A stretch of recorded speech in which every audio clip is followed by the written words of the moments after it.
Hello, friends. At last this day has come, or more precisely, the night has passed. One of the coldest nights of this winter is now behind us, and warmer weather is expected ahead. This has been a very difficult winter for Ukraine, but we have made it through. Temperatures may still drop slightly. However, the most severe frosts are already behind us. I want to thank the Ukrainian military, the security and defense forces, energy workers, municipal services, and all citizens for their resilience. Despite the fact that Russian attacks on energy infrastructure will likely continue, the period ahead should be easier than the peak winter months. According to available information, Russian forces are preparing reserves for a spring and summer offensive campaign.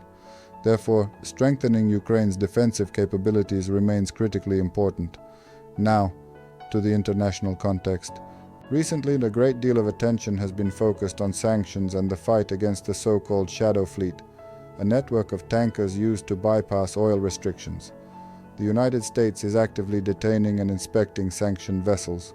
According to statements from the American side, one Russian sanctioned tanker was intercepted and inspected in the Indian Ocean after attempting to evade oversight. It is believed that several shadow fleets exist globally, including Iranian, Venezuelan, and Russian ones.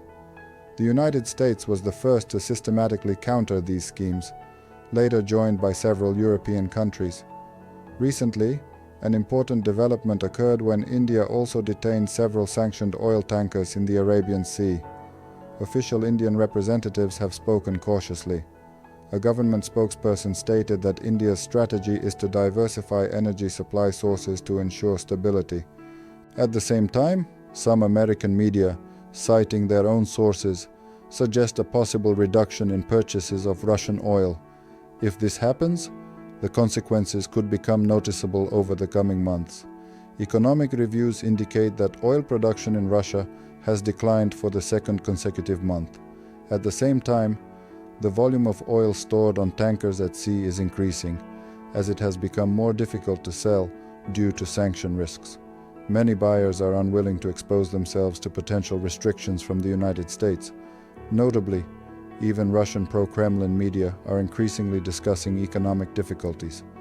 One publication stated that Russia's federal budget deficit in the year 2026 could be significantly higher than planned due to a shortfall in oil and gas revenues.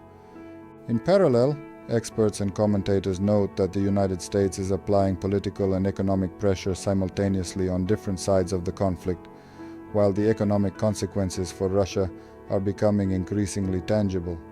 Within Russian media spaces, there are calls to seek support from China to protect maritime transportation, presented as an attempt to find a way out of the situation.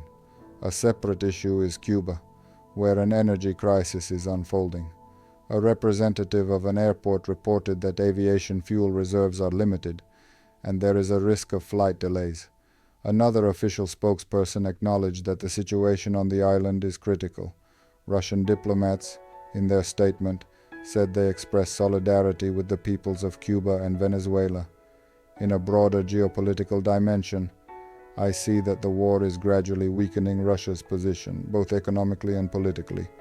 At the same time, this does not mean immediate relief for Ukraine. Time does not automatically work in anyone's favor. It works for those who endure, adapt, and continue to act.